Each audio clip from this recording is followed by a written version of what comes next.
Chemistry वाले sir पे स्वागत है आपका। तो क्लास 12th वालों अवेयर हो जाइए। सीबीएसई ने आपके टर्म 1 जो कि ऑब्जेक्टिव होने वाला है उसका सिलेबस दे दिया है बाहर। तो सॉलिड स्टेट, सॉल्यूशन, ये फिजिकल केमिस्ट्री के चैप्टर्स हैं। ये फिजिकल केमिस्ट्री के चैप्टर्स हैं और टोटल 16 लेक्चर इसको अलॉटेड है और 10 नंबर है, दोनों के 10 नंबर है, फिजिकल का पार्ट है। पी ब्लॉक आपको पता ही है, इनऑर्गेनिक का चैप्टर है। 7 लेक्चर अलॉटेड हैं, सिलेबस के अकॉर्डिंगली काम करेंगे हम लोग। और यहाँ अकेले इस पी ब्लॉक को 10 नंबर मिले हुए हैं, पहले 8 नंबर का हुआ करता था। अब ये ऑर्गेनिक केमिस्ट्री स्टार्ट हो गई है यहाँ। वैसे तो इसकी रिएक्शन के बेसिस पे इसको भी ऑर्गेनिक केमिस्ट्री में डाल सकते हो आप। 9, 9, 18 और 8 बायोमोलिक्यूल को 8 लेक्चर इनफ डेज है और 15 नंबर इसके मिलेंगे। टोटल 35 नंबर आपको मिलने वाले हैं और 49 लेक्चर्स हैं। तो एक बार हम नजर मार लें कि सॉलिड चैप्टर का सिलेबस क्या है, फिर हम एनसीईआरटी से लाइन टू लाइन पढ़कर सोचेंगे कि ये तो दिसंबर में आपका टर्म 1 हो रहा है, इसमें से कौन कौन से ऑब्जेक्टिव क्वेश्चन निकल सकते हैं। Classification of solids based on different binding forces, crystalline amorphous type से, मोलिकुलर, आयोनिक, कोवलेंट और मेटेलिक सॉलिड इस कैटेगरी में आएगा, जिसको हम पहली टर्म में सीख लेंगे। एनसीईआरटी में दिया हुआ है बिल्कुल एंड में। अमोर्फस एंड क्रिस्टलाइन सॉलिड्स, इसको हम देखेंगे, elementary idea. Unit cell in 2D and 3D lattices. Okay, calculation of density D is equals to Zm upon A cube Na.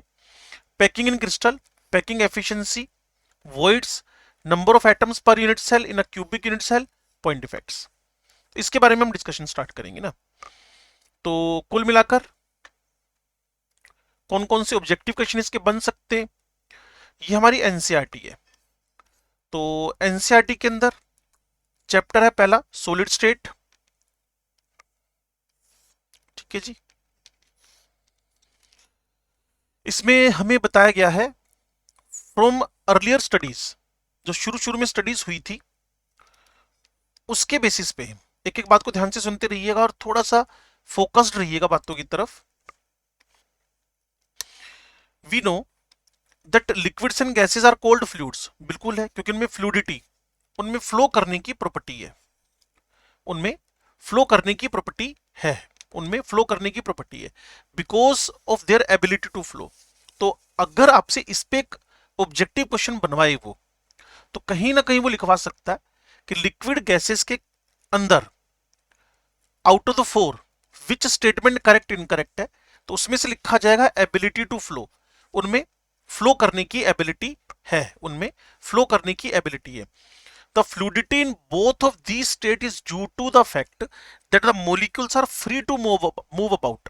अब सोचो ना, कोई भी चीज, नदी में पानी चल क्यों रहा है, नदी में वाटर का फ्लो क्यों हो रहा है, किसी भी वाटरफॉल से, झरने से पानी नीचे क्यों गिर रहा है, क्यों? क्योंकि लिक्विड के अंदर जो मोलिक्यूल्स हैं वो फ्री टू मूव है, free to move. Same with gas, gas के साथ भी सेम ही है। चलिए, on the contrary the constituent particles in the solids, अब देखिए जिस पेन से मैं लिख रहा हूं, जिस टेबल पर, चेयर पर, बेंच पर आप बैठे हैं, उनके जो मोलिक्यूल्स हैं वो फिक्स पोजीशन पे, देखिए फिक्स पोजीशन पे, एंड कैन ओनली ओसिलेट, ये सिर्फ अपनी मीन पोजीशन के अराउंड, सिर्फ और सिर्फ अपनी मीन पोजीशन के अराउंड क्या कर सकते हैं, ओनली ओसिलेट या वाइब्रेट कर सकते हैं। दिस एक्सप्लेन्स द रिजिडिटी, और यही चीज हमें रिजिडिटी, यही चीज हमें रिजिडिटी ऑफ द सॉलिड्स को एक्सप्लेन करती है, यही चीज हमें रिजिडिटी ऑफ द सॉलिड्स को एक्सप्लेन करती है। तो इसके अंदर के क्वेश्चन आप समझ गए होंगे कि टारगेट फॉर्म में कौन कौन से क्वेश्चन मैं इसमें लेके चल सकता हूं, ठीक है जी।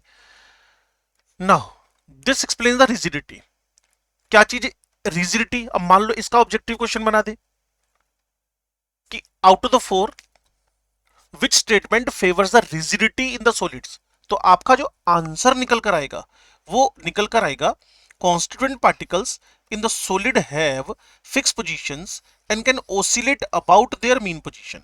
The constituent particles in the solid have fixed position and can only oscillate about their mean position. दो टाइप के क्वेश्चन मैंने आपके दिमाग में डाले हैं, एक तो फ्लूइडिटी लिक्विड का और गैस का कैरेक्टरिस्टिक है।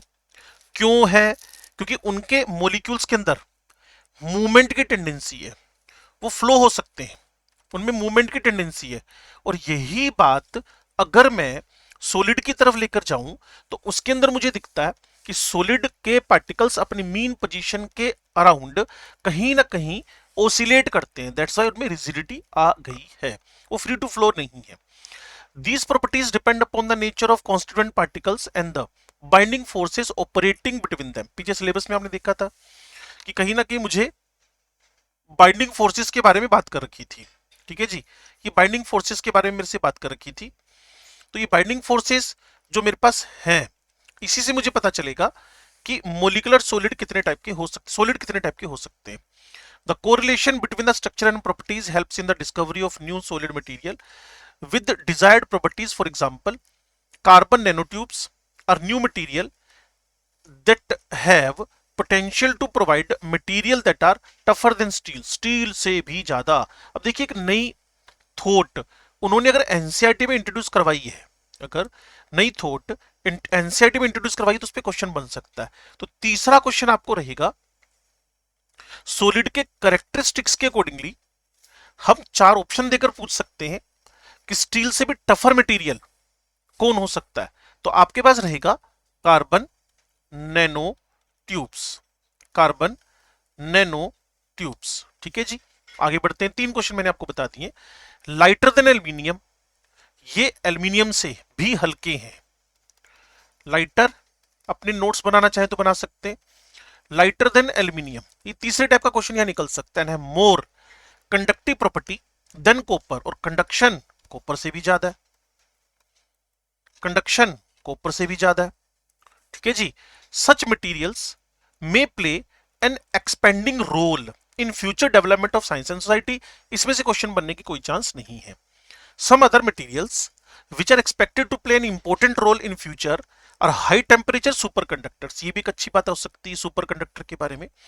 हाई टेम्परेचर, वैसे आपको इस चैप्टर में पता होगा हम सुपर कंडक्टर पढ़ते हैं और generally super conductor low temperature पे आते हैं, तो इसने बड़ी अच्छी बात बोली है, important role in future are high temperature super conductor, magnetic material, biodegradable polymers for packaging, bio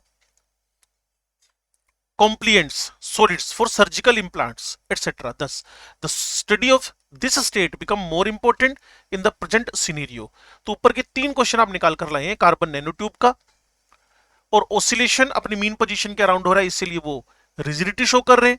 और गैस और लिक्विड के अंदर कहीं ना कहीं एक प्रॉपर्टी हमें दिख रही है, वो प्रॉपर्टी है फ्लूइडिटी की, वो प्रॉपर्टी आपके पास है फ्लूइडिटी की। चलिए, we shall discuss different possible arrangements of particles resulting in several type of structures and explore why different arrangements of structural unit lend different properties to solids. We will also learn how these properties get modified due to the structural imperfection, जिसको हम solid के defects बोलेंगे, by the presence of impurities in minute amount. तो इसमें से मुझे कोई question objective type का या सब्जेक्टिव टाइप का नहीं दिख रहा है, ठीक है। तो अवेयर रहिए, चीजों को सुनते रहिए। मैं थोड़ा सा अब और आगे बढ़ रहा हूं। Now general characteristic, amorphous, crystalline, और थोड़ा सा अगर मैं आपको आगे लेकर चलूं, ये क्रिस्टलाइन अमोर्फस का डिफरेंस सिखा दिया उसने, और classification of crystalline solid, molecular solid, तो एनसीईआरटी में इसी सीक्वेंस में चीजें दे रखी हैं, आयनिक, मेटालिक, कोवलेंट, तो इनके बारे में बात करते हुए ये ग्रेफाइट और डायमंड के स्ट्रक्चर बता दिए, और ये टेबल है जैसे मैंने आपको बताया था। और यहां हमारे पास उस टॉपिक का एंड हो जाएगा इस जगह पर। तो शुरू करें भी लाइन टू लाइन और ढूंढना शुरू करते हैं ऑब्जेक्टिव क्वेश्चन कौन कौन से हमारे लिए टर्म 1 के अंदर बन सकते हैं, बन सकते हैं। चलिए शुरू करते हैं।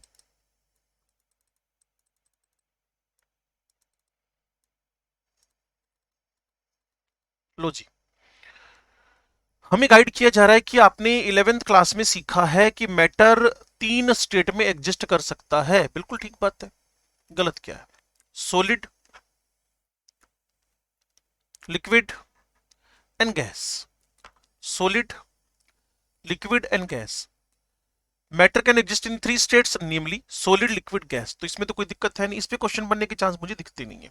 Okay, under given set of condition of temperature and pressure, which of these would be most stable state of a given substance depend on the net effect of two opposing factors। मान लीजिए urea है, अगर आप पूरी बात को सुनना समझना चाहते हैं तो मैं आपको बताता हूं कि यूरिया का जो मेल्टिंग टेम्परेचर है वो 132 डिग्री सेंटीग्रेड है। ठीक है जी। अब मान लीजिए गिवन सेट ऑफ कंडीशन में टेम्परेचर आपको 200 डिग्री सेंटीग्रेड दे रखा है, मोर देन 132 दे रखा है, और प्रेशर आपके पास 1 atm दे रखा है। ओके, तो हमें क्या कहा गया, under given set of conditions of temperature 200 degree and pressure 1 atm, which of these would be most stable, इनमें से सॉलिड, लिक्विड, गैस कौन सा होएगा of a given substance depend upon the net effect of to opposing factor. तो दो opposing factor, एक तरफ 132 है, एक तरफ 1 atm है, तो एक फैक्टर हमें फेवर कर रहा है कि हम यूरिया को लिक्विड फेज में भेज दें। ठीक है जी। These are intermolecular forces which tend to keep the molecules और एटम्स और आयंस क्लोजर। आपने 11वीं क्लास में पढ़ा था आयनिक बॉन्ड, वहां electrostatic force of attraction responsible था। किस बात के लिए रिस्पॉन्सिबल था? For the rigidity of the rigidity of the ionic solid and the thermal energy which tend to keep them apart by making them move faster। तो किसी भी molecule की थर्मल एनर्जी जितनी बढ़ेगी उसकी काइनेटिक एनर्जी बढ़ जाएगी। At sufficiently low temperature the thermal energy is low. भाई टेम्परेचर में और थर्मल एनर्जी में फर्क क्या है? कुछ भी तो नहीं। And intermolecular forces bring them so close that they cling to one another and occupy fixed position। तो कहीं ना कहीं सॉलिड को टेम्परेचर दे दो, लिक्विड में बदल जाएगा, लिक्विड को टेम्परेचर दे दो, गैस बन जाएगा, थर्मल एनर्जी बढ़ती रहेगी। These can still oscillate about their mean position, जैसे कि मैं आपको बता कर आया था, और यही इसकी रिजिडिटी की, ऑब्जेक्टिव क्वेश्चन बता रहे थे ना हम लोग, यही इसकी रिजिडिटी की वजह बना। And the substance exists in solid state। The following are the characteristic properties of the solid state। भाई डेफिनेट मास है, आपके हाथ में पेन है, डेफिनेट मास है, वॉल्यूम फिक्स है उसका, शेप भी फिक्स है उसका, इंटरमोलिकुलर डिस्टेंसेस बड़ी कम है तभी तो आप उसको कंप्रेस दबा नहीं पा रहे, इंटरमोलिकुलर फोर्सेस स्ट्रॉन्ग है तभी तो वो रिजिडिटी दिखा रहा है। देयर कॉन्स्टिट्यूएंट पार्टिकल्स, चाहे एटम हो, डायमंड, मोलिक्यूल्स हो, solid CO2, ions NaCl, have fixed positions and can only oscillate about their mean position, जिसको मैं तीसरी बार हाईलाइट कर रहा हूं। तो सोचिए जब ये एग्जामिनर के सामने जाएगा, तो उसके दिमाग में भी बार बार ये क्वेश्चन हिट करेगा, अगर वो इसकी थ्योरी को पढ़ते हुए क्वेश्चन बनाने में इंटरेस्टेड होगा तो जब उसके दिमाग में हिट करेगा यार मीन पोजीशन के अराउंड उनकी ऑसिलेशंस को बार बार एनसीईआरटी हाईलाइट कर रही है, तो वही उसकी रिजिडिटी की वजह है, या रिजिडिटी होने की वजह से ही उनमें फ्लूइडिटी आई नहीं, और अगर फ्लूइडिटी नहीं आई तो वो अपनी मीन पोजीशन के अबाउट क्या कर रहे हैं जी? ओसिलेशन। ठीक है जी। इनकंप्रेसिबल, मैंने आपको पहले ही कहा इनको दबाया नहीं जा सकता, और ये रिजिड है, चलिए आगे बढ़ते हैं। Amorphous and crystalline solids can be classified as crystalline or amorphous on the basis of nature of order present in the arrangement of their constituent particles। एक बार फिर सुन लें, हमने सॉलिड्स को क्रिस्टलाइन एंड अमोर्फस दो पार्ट्स में classify कर दिया है। अमोर्फस और क्रिस्टलाइन दो पार्ट्स में क्लासिफाई कर दिया है। Solids can be classified as crystalline और amorphous on the basis of nature of order present in the arrangement of their constituent particles की अरेंजमेंट के बेसिस पे। A crystalline solid usually consist of a large number of small crystals. एक crystalline solid के अंदर usually consist of a large number of small crystals, each of them having a definite characteristic geometrical shape. The arrangement of constituent particles, atom, molecule, ion, in crystal is ordered, तभी तो आप उसको crystalline बोल रहे हो, ordered है वो, and repetitive in 3D। और उसी अरेंजमेंट को, उसी ऑर्डर को लगातार लगातार लगातार लगातार आप क्या करते जा रहे हो, रिपीट करते जा रहे हो। If we observe the pattern in one region of the crystal, we can predict accurately the position of particles in any other region of crystal, however far they may be from the place of observation। मान लीजिए आपको उसकी internal arrangement की खबर है, मान लीजिए आपको उसकी इंटरनल अरेंजमेंट की इंफॉर्मेशन है, तो अगर आपकी ऑब्जर्वेशन इस पॉइंट पे आई कि उसके अंदर 3 एक्सिस बराबर लेंथ के, तो वहां से 10 सेंटीमीटर दूर जो पॉइंट होएगा, सेम अरेंजमेंट वहां भी कॉपी पेस्ट होएगी। सुन ले फिर, if we observe the pattern in one region of the crystal, अच्छी लाइन है, इंपॉर्टेंट लाइन है, ऑब्जेक्टिव क्वेश्चन बनने के चांस रह सकते हैं। We can predict accurately the position of particles in any other region of the crystal, however far they may be from the place of observation। जिस place से हम चले, जहां का ऑब्जर्वेशन हमने किया, अगर वो क्रिस्टलाइन सॉलिड है तो हम किसी और जगह पे भी उसी अरेंजमेंट को कॉपी पेस्ट कर सकते हैं। मीन वो सेम ऑब्जर्वेशन हमें वापस आएंगे। दस crystal has a long range order, which means that there is a regular pattern of arrangements of particles which repeated itself periodically over the entire crystal। Sodium chloride हो, quartz हो, typical example of crystalline solids हैं। देखिए अगला question बन गया, objective बनाएगा अगर वो, तो सोडियम क्लोराइड को उसके साथ में मेटल को लिख देगा, क्वार्ट्ज को लिख देगा, ऑल ऑफ दीज आंसर आ जाएगा। Glass, rubber and many plastics do not form crystals when their liquids solidified on cooling। अगर किसी भी रबर को, ग्लास को मेल्ट करवाकर लिक्विड बना लें और उस लिक्विड को वापस सोलिडिफाइड करें, तो आपको internal arrangement well defined repeated नहीं दिखती है। They are called amorphous. The term amorphous, A for not, morphology, जिसकी morphology और shape, structure ordered नहीं है। From the Greek word amorphos, meaning no form, no atom, not cuttable, atom, atom, amorphous, the arrangement of constituent particles, atoms, molecules or ions in such a solid has only short range order। वहां क्या था, long. आप किसी भी government colony में चले जाएं, जैसा एक मकान होएगा, एक घर बना होएगा, उसी का कॉपी पेस्ट दूसरा घर, तीसरा घर, चौथा घर, पांचवा घर, छठा घर, सातवां घर, कॉपी पेस्ट होएगा। लेकिन अगर आप किसी प्राइवेट कॉलोनी में चले जाएं, लोगों ने अपने हिसाब से अपने डिजाइन बना रखे, तो किसी प्राइवेट कॉलोनी के अंदर घर का शेप, सभी घरों का जो एक्सटर्नल पार्ट है वो सेम होता है, तो उसको बोल देते हो आप शॉर्ट रेंज। दो अलग अलग, एक कोठी देखी, दूसरी कोठी देखी, तीसरा घर देखा, चौथा मकान देखा, सबका फेस बदला हुआ है। लेकिन अगर गवर्नमेंट क्वार्टर में देखो तो सेम आ रहा है। तो एक अरेंजमेंट को रिपीट करते चले जाओ, लॉन्ग रेंज ऑर्डर।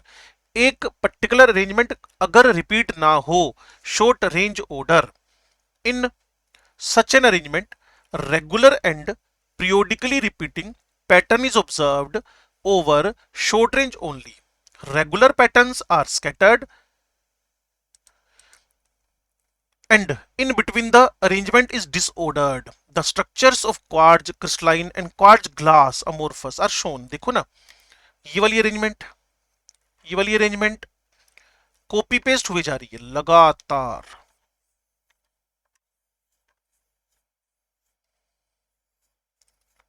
ठीक है जी। जबकि इसी अरेंजमेंट को देखो आप, रैंडम हो गया, अब देखिए रैंडम हो गया, कोई हिसाब किताब ही नहीं है, रैंडम हो गया तो रैंडमाइज्ड हो गया, तो वो अमोर्फस बन गया। और अगर वो कंप्लीटली ऑर्डर्ड है, रैंडम नहीं है, तो उसको आपने क्रिस्टलाइन बोल दिया है। Well, the two structures are almost identical, yet in case of amorphous quartz glass, there is no long range odor. The structure of amorphous solid is similar to that of liquid due to the difference in the arrangement of the constituent particles. The two type of solids differ in their properties. इन दोनों की properties में भी ढेरों difference निकल आएंगे। तो कुल मिलाकर हमारे दिमाग में बात जाएगी कि अगर कहीं ना कहीं मेरे पास क्रिस्टलाइन है तो वहां लॉन्ग रेंज ऑर्डर दिखेगा, और अगर मेरे पास अमोर्फस है तो शॉर्ट रेंज ऑर्डर दिखने वाला है।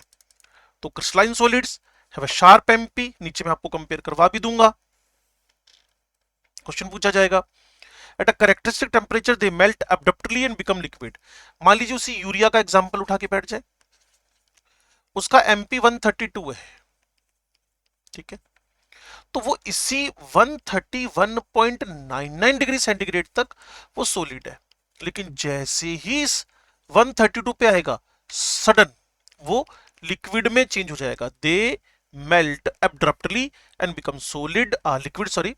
On the other hand, amorphous solids soften, melt and start flowing over a range of temperature and can be molded and blown into various shapes. Amorphous solids have the same structural feature as liquids and are conveniently regarded as extremely viscous liquids. तो इसको बोलते हैं super cooled liquid. They may become crystalline at some temperature. इसके लिए बहुत अच्छा सा example है, किसी भी अमोर्फस को क्या आप क्रिस्टलाइन में बदल सकते हो? तो आपका आंसर नो में बिल्कुल नहीं आएगा, आपका आंसर यस में आएगा।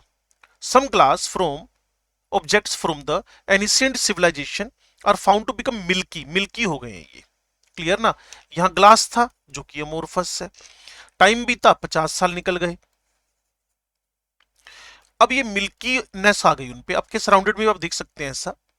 इन appearance because of some crystallization like liquids, amorphous solids have a tendency to flow, though very slowly. Therefore, sometimes these are called the super cooled liquids or the pseudo solids or the pseudo solids.